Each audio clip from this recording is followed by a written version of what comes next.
10 years is a strange amount of time. It is long enough for memories to blur, but not long enough for pain to disappear. When people hear that I haven't spoken to my mother in a decade, they imagine screaming matches or dramatic final conversations. The truth is quieter. One day she was part of my life, and then she wasn't. No good. By no closure, just a slow fading into silence. At first, I thought it would last weeks, maybe months. Families argue. People need space. That was what I told myself, but weeks became years, and during those years I built a life that did not include her. Not because I stopped loving her, but because loving her hurt too much. Our relationship had always been complicated. She was not cruel, she was not violent, she was not absent, she was something harder to define. She was emotionally unpredictable. Some days she was warm and supportive. Other days she was cold and distant. Affection was conditional, approval was earned. I grew up trying to figure out which version of her I would get. As a child, you assume that if a parent pulls away, it must be your fault, so I learned to be careful. I learned to be quiet. I learned to be agreeable. I learned to avoid conflict. I became good at sensing her moods and adjusting myself to fit them. By the time I was an adult, that pattern was deeply ingrained. We did not fight often, but when we did, it cut deeply, because the fights were never about what they seemed. They were about being unseen, about not feeling valued, about wanting to be loved without having to perform for it. The last argument we had was not dramatic. There was no shouting. There was disappointment spoken quietly. I had told her something personal, something vulnerable, and she brushed it aside like it was inconvenient. In that moment, something inside me broke, not loudly but completely. I realized I was tired of begging for emotional acknowledgement. I said something small. She responded defensively, and that was it. We stopped calling, stopped texting. The silence began without either of us saying goodbye. At first, I expected her to reach out. Mothers do that, don't they? But she didn't, neither did I. Days turned into weeks. Weeks into months. I told myself if she cared, she would call. Maybe she told herself the same thing, but pride and hurt and misunderstanding built walls between us. And those walls grew taller with every passing year. I moved, changed jobs, built relationships. I got older. So did she. I thought about her more than I admitted. Sometimes in grocery stores, sometimes on holidays, sometimes when something good happened and I wanted to tell her. But I didn't, because the pain of reopening that door felt heavier than the pain of keeping it closed. I had convinced myself this was just how it would be. Two people who loved each other but lived separately. No one ever talks about this kind of loss. There is no funeral for estrangement. No one sends flowers. You just quietly lose someone who is still alive. Then one day after 10 years, I received a message. It was from her, just her name on my screen. I stared at it for a long time before I opened it. I had no idea that what she wrote next would change everything. Seeing her name on my screen felt unreal. For a moment I thought it might be a mistake, or someone else with the same name, or some strange glitch. But it was her, my mother, the woman I had not spoken to in 10 years. My heart started beating faster, not with excitement, but with a kind of nervous fear. 10 years of silence carries weight. It holds memories, questions, resentment, and longing all pressed together. I didn't open the message right away. I sat there holding my phone, staring at her name, feeling a rush of emotions that I had not allowed myself to feel in years. Anger, sadness, curiosity, and a quiet hope all tangled together. Part of me wanted to delete it, pretend it never happened, protect myself from disappointment. Another part of me, the part that had never stopped being her child, wanted to know what she had to say. Eventually, I opened the message. It was short. She wrote that she had been thinking about me, that time had passed too quickly, that she was sorry for the distance, that she hoped I was well. No excuses. No explanations, just that. I read it again and again. It didn't say everything. It didn't even say much, but it was more than she had said in a decade. I didn't reply. Not that day. Not the next. I needed time. 10 years of silence cannot be answered with a single text. I thought about all the things I could say, all the ways I could express how much she had hurt me, how lonely I had felt, how much I had missed her. But I also thought about how much had changed. I was not the same person I had been 10 years ago, neither was she. Eventually I wrote back, not with anger, not with warmth, just honesty. I told her I had been surprised to hear from her, that the silence had been painful, that I was not sure what to say yet. She replied, slowly, carefully. She did not rush. That alone felt different. We began exchanging messages, short at first, neutral. We talked about the weather, about where we lived, about work. It felt strange to speak to her again after so much time, like meeting someone you used to know in a completely different life. Eventually, she asked if we could talk. Not text, but talk. I was afraid. Hearing her voice again felt like opening a door I had spent years keeping closed. But I said yes. When the phone rang, my hands were shaking. I hadn't heard her voice in 10 years. When I answered, there was a pause on both sides. Then she said my name, just my name, and I felt something shift inside me. Not forgiveness, not happiness, but recognition. She was still my mother. We spoke carefully, like two people walking on fragile ground. She asked about my life. I answered. I asked about hers. She told me. Neither of us mentioned the past. Not yet. Eventually she did. She said she had been doing a lot of thinking, that she had realized how much time had been lost, that she was sorry. Her voice was different, softer, less defensive. She did not try to explain herself. She did not justify what happened. She just said she was sorry. I didn't know what to say. I had imagined this moment for years. But now that it was here, it felt unreal. Part of me wanted to cry. Part of me wanted to argue. Part of me wanted to hang up. Instead, I listened. She told me she had not handled things well, that she had been emotionally distant, that she had hurt me. Hearing her say that was something I never thought I would experience. My mother had always struggled to admit fault, but here she was doing exactly that. I didn't forgive her in that moment. I didn't even know if I was ready, but something important happened. For the first time, she was not pretending nothing had happened. She was acknowledging it, and that changed everything. After that first phone call, I could not sleep.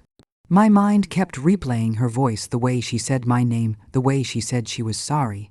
For 10 years, I had built a version of her in my head, cold, distant, unchanging. But the woman on the phone had sounded tired, older, and strangely gentle. It confused me. I didn't know how to place her in my life anymore. Was she still the mother who hurt me, or someone new trying to find her way back? The next few days passed slowly. We didn't speak again right away. I needed space, and so did she. But I found myself thinking about her more than I had in years. Not with anger, but with curiosity. I remembered things from my childhood, small moments that had nothing to do with the conflict. Her making breakfast early in the morning, even when she was tired, her sitting beside me. When I was sick, her quiet way of showing care that I never fully appreciated back then. Those memories didn't erase the pain, but they complicated it. Nothing is ever simple when it comes to family. Eventually she texted again, just a simple message asking how I was feeling. I stared at it for a long time. No one had asked me that about our relationship before. Not really. I told her the truth, that I was confused, that I didn't know what I felt yet, that hearing from her had opened old wounds. She replied that she understood, that she didn't expect anything from me, that she just wanted to be honest now. Honest, that word stayed with me. So much of our past had been built on silence and avoidance. We never talked about what hurt. We never explained ourselves. We just let resentment grow until it became a wall between us. Now she was trying to tear that wall down, slowly, carefully. We started talking more often, not every day, but enough that it felt real. We shared stories about our lives. I told her about the jobs I had held, the places I had lived, the relationships that had come and gone. She told me about her life too, about how lonely she had felt, about how much she missed me even though she never reached out. That part was hard to hear. I wanted to ask why. Why didn't you try? Why did you let 10 years pass? Why was I not important enough? But I didn't, not yet, because something told me that if I pushed too fast we would both retreat. So instead I listened. One evening we had another long call. This time it went deeper. She told me she had been in therapy, that she had spent years trying to understand her own behavior, that she had realized how emotionally unavailable she had been. She said she had not known how to be present, how to listen, how to show love in the way I needed. That hit me because it was exactly what I had felt growing up. Loved but not understood, cared for but not truly seen. Hearing her say that made something loosen inside me. I wasn't imagining things. I wasn't too sensitive. She really had failed me in ways she never acknowledged before, and now she was. That didn't erase the past, but it changed how I carried it. I told her how much it had hurt, how alone I had felt, how rejected I had been. I didn't yell, I didn't accuse, I just told her my truth. She listened, really listened. She didn't interrupt. She didn't defend herself. When I finished, there was silence. Then she said, "I am so sorry I made you feel that way. I should have done better." Those words felt heavy, because I had waited so long to hear them. I didn't cry, not then, but I felt something shift, a small crack in the armor I had built around my heart. Forgiveness did not arrive in that moment, but something else did, possibility. After that conversation, something in me felt different, not healed, not fixed, but open. For years I had carried my anger like a shield. It protected me from disappointment, from hoping, from being hurt again. Now that shield was starting to crack, and that scared me, because anger had become familiar. It was easier to hold onto than vulnerability. But I could not ignore what was happening. My mother was no longer the distant figure in my memory. She was a real person again, with a voice, with regret, with a desire to make things right. We started speaking more often. Short calls at first, simple messages, nothing too heavy. We talked about everyday things, the weather, what we had cooked, small pieces of normal life. It felt strange, like trying to rebuild a bridge that had collapsed years ago. Sometimes it felt natural. Sometimes it felt awkward. There were long pauses, moments where neither of us knew what to say. But we stayed. We didn't hang up. We didn't run. That was new. One day she told me something I had never known. That after we stopped speaking, she had felt like she lost a part of herself. She said she went through years of guilt, of replaying every argument, every moment where she chose pride over connection. She said she had wanted to reach out many times, but she was afraid I would reject her. Afraid that she had already lost me forever. Hearing that hurt in a different way, because I had spent those same years believing she didn't care. We were both suffering alone on opposite sides of the same silence. I started to realize something painful. We weren't enemies. We were two people who did not know how to talk to each other. That realization did not excuse what happened, but it explained it. And sometimes understanding is the first step toward healing. We talked about the past more openly, about the fights, about the misunderstandings, about the words that were said in anger and never taken back. She admitted that she had been defensive, that she often shut down instead of listening. I admitted that I had held onto resentment, that I had walked away instead of asking for change. It was not easy. Some conversations left me drained. Some brought back old pain, but they also brought clarity. For the first time, we were not just reacting to each other. We were learning who we really were. There was one moment that stayed with me. She said, "I always thought being a good parent meant being strong and in control, but I forgot that sometimes it just means being present. I needed you and I was not there." Those words went straight to the center of everything I had felt growing up. That emptiness, that quiet longing, that sense of being alone, even when she was in the room. She finally saw it, and that mattered more than I expected. I started to notice changes in myself too. I was less tense when I thought about her, less defensive when her name came up. I didn't feel that sharp edge of anger anymore. It was still there, but softer, like a scar instead of an open wound. Forgiveness was not something I decided in one moment. It was something that grew slowly as trust began to return. I began to see her not just as my mother, but as a human being with her own wounds, her own fears, her own regrets. That did not erase my pain, but it made it easier to hold. There were still moments when I wanted to pull away, when something she said would remind me of the past. But now, instead of shutting down, I told her. And she listened. That was new and powerful. As the weeks passed, our conversations started to feel less fragile and more real. We were no longer walking on glass every time we spoke. There was still caution, but there was also curiosity. I found myself wanting to know her again, not the version of her I remembered, but the woman she had become.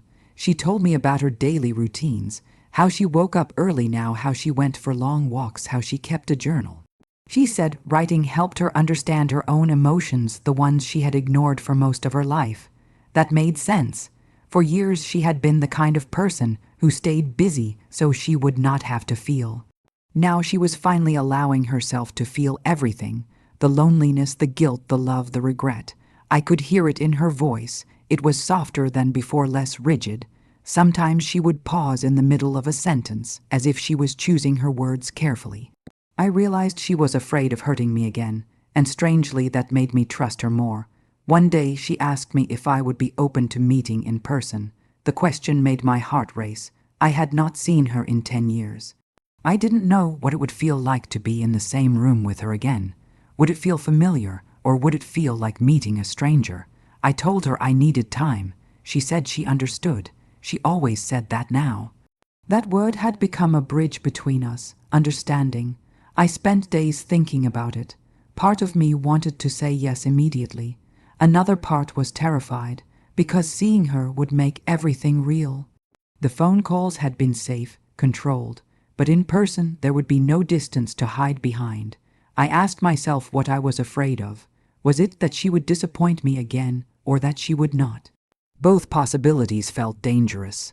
Eventually I told her I was willing to try. Not yet, but soon. She thanked me, not in an emotional way, but in a quiet, sincere one. We talked about where we might meet. Somewhere neutral, a small cafe, a place that did not carry old memories. I appreciated that she thought of that. She was trying to make this easier for me. In the meantime, we kept talking. One evening, she told me something that changed how I saw everything. She said she had grown up in a home where emotions were never talked about, where love was shown through responsibility, not through words or comfort. She said she had done the best she knew how, but that she now realized it was not enough. I thought about my own childhood, about how I had wanted her to listen, to really listen, and how she never seemed to have time. I began to understand that she had never been taught how. That did not excuse the pain, but it gave it context. We talked about boundaries, about what a relationship between us might look like now. I told her I did not want to pretend the past never happened. I did not want to jump into a perfect mother-child relationship overnight. She said she didn't want that either. She said she just wanted a chance to be in my life again, even in a small way. That honesty meant everything, no pressure, no expectations, just a desire to connect. I noticed that when I talked to her now, I didn't feel the need to protect myself as much. I didn't feel like I had to prove anything. I could just be me, and she could just be her. We were no longer trapped in the roles we had played years ago. We were two adults trying to rebuild something that had been broken, slowly, carefully, with respect. Forgiveness was no longer an abstract idea. It was happening in the small moments, the quiet listening, the shared vulnerability. Not because the past was forgotten, but because it was finally being understood. The closer we got to meeting in person, the more my emotions shifted. One moment I felt calm and hopeful. The next I felt like a scared child again. 10 years is a long time to be apart. In that space, a lot of stories grow. Stories about who the other person is, what they think of you, what they would say if they ever saw you again. Now those stories were about to be tested by reality. The night before we were supposed to meet, I barely slept. My mind kept replaying memories from my childhood, some warm, some painful. I remembered her sitting at the kitchen table, reading the newspaper, not noticing me standing there wanting to talk. I remembered the times she had comforted me when I was sick or afraid. It was never just one version of her. She was both. The morning of the meeting, I felt heavy but determined. I told myself that no matter what happened, I was proud of myself for trying. When I arrived at the cafe, I was early. I chose a table near the window where I could see the street outside. I watched people walk by, each one lost in their own story, and then I saw her. She looked older but also softer. Her hair had more gray, her face more lines, but her eyes were the same. She hesitated at the door as if she wasn't sure she should come in. When she saw me, she stopped. For a moment, we just looked at each other. 10 years of silence standing between us. Then she walked toward me, slowly, carefully. We didn't hug, not yet. We just sat down. It felt strange being so close to someone I had talked to so much on the phone but not seen in so long. She smiled nervously. I realized I was doing the same. We talked about simple things at first. The weather, the cafe, how traffic had been. It was awkward but gentle. There was no anger in the air. Just a shared awareness of how big this moment was. Eventually, the conversation moved deeper. She asked how I was really doing. I told her about my work, my stress, my hopes. She listened, not with distraction but with focus.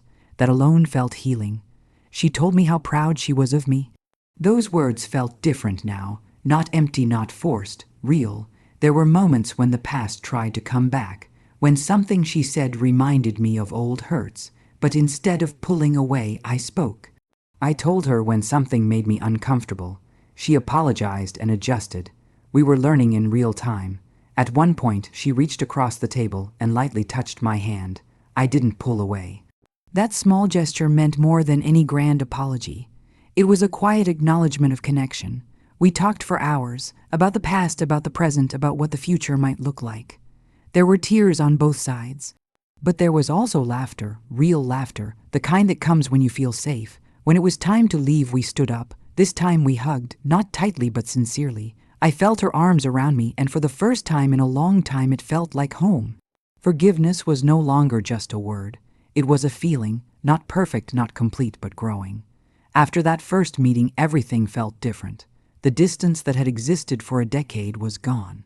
Not completely, but enough that I could breathe again. We were no longer just voices on a phone. We were two people who had sat across from each other, shared space, shared silence, shared truth. In the days that followed, we talked more naturally. There was less hesitation.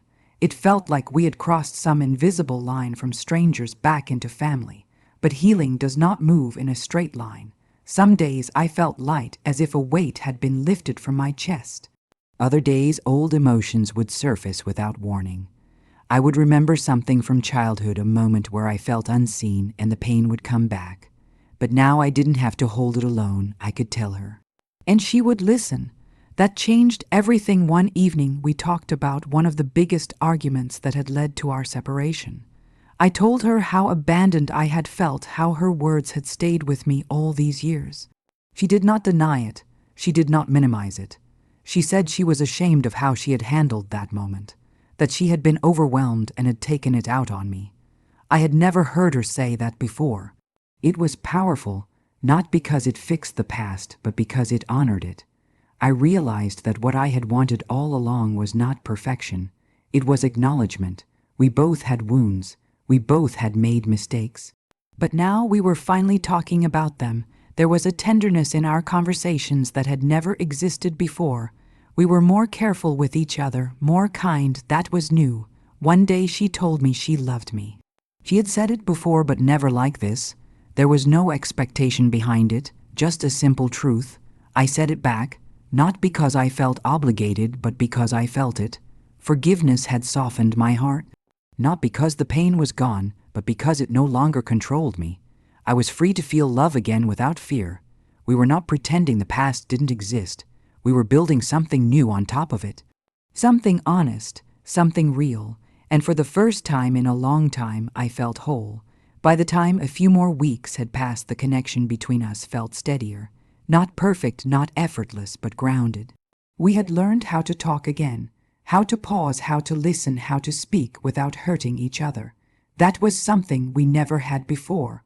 I noticed it in the smallest moments, the way she would wait before responding, the way she would ask how I felt instead of assuming, the way she would admit when she was unsure. These things might seem simple, but to me, they were everything. For years I had felt like my emotions did not matter. Now they were being heard. One afternoon we talked about forgiveness, not in a dramatic way but honestly. She asked me if I had forgiven her. I didn't answer right away, because forgiveness is not a switch you turn on. It is something that unfolds. I told her the truth, that I was forgiving her more every day, that I was learning how to let go, that some parts of me still hurt but that I no longer wanted to carry anger. She thanked me not for forgiving her but for being willing to try. That distinction mattered. Forgiveness should never be forced. It has to be chosen. I realized something else too. I was also forgiving myself. For walking away, for holding onto resentment, for believing I was unworthy of being loved properly. Healing was happening on both sides. We talked about the future. Not big plans, just possibilities. Holidays, birthdays, simple things we had missed. There was no pressure, just hope. One day we spent hours talking about memories, the good ones, the times we laughed, the trips we took, the moments that had nothing to do with conflict. It felt like discovering a forgotten part of myself, that child who loved her mother before things became complicated. I was finding her again, and that felt like a gift. By the time we reached this point in our journey, something inside me felt lighter. Not because the past had disappeared, but because it no longer defined every part of me. I had spent so many years building my identity around what I lost, the silence, the absence, the unanswered questions. Now those spaces were slowly being filled with new experiences, with new conversations, with moments of connection I never thought I would have again. I started to notice how my body reacted when I thought about her. Before there was tension, a tightening in my chest, a defensive feeling that came without warning. Now there was warmth, sometimes sadness too, but a softer kind, the kind that comes with acceptance. We were still careful. Trust takes time, but it was growing. We had begun to talk about the years we missed, the weddings, the birthdays, the ordinary days that had passed without each other. There was grief in those conversations. Grief for what could have been, but also gratitude that we were here now. I told her about moments in my life when I wished she had been there. She listened, she apologized, not in a dramatic way but sincerely. That was enough. I was no longer looking for her to fix the past. I just wanted her to understand it, and she did. One day she told me she was proud of the person I had become. Not just proud but inspired. She said seeing my strength made her want to be better too. That meant more to me than I could say, because for so long I had felt like the broken one, the one who walked away. Now I realized that I had survived something difficult and grown from it. So had she. Forgiveness was no longer about excusing. It was about releasing.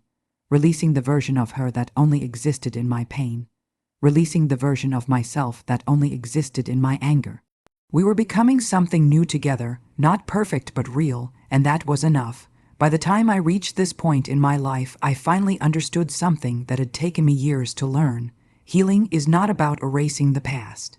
It is about changing the way it lives inside you. For a long time, my past had lived inside me like a storm.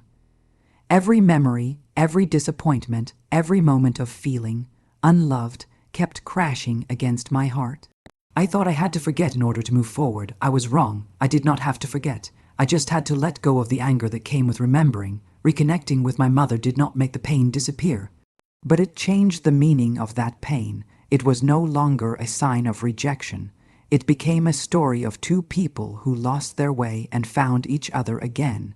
We still have boundaries. We still have moments where things feel awkward. But we also have honesty. We have respect. We have a willingness to keep trying. That is what forgiveness really is. Not pretending everything is fine, but choosing to keep showing up anyway. I used to think forgiveness meant giving someone power over you again. Now I know it means taking your power back. It means choosing peace over resentment, connection over distance, love over fear. My mother is not perfect, neither am I. But we are no longer strangers. We are two people who share a past and are building a future together. And that has changed everything.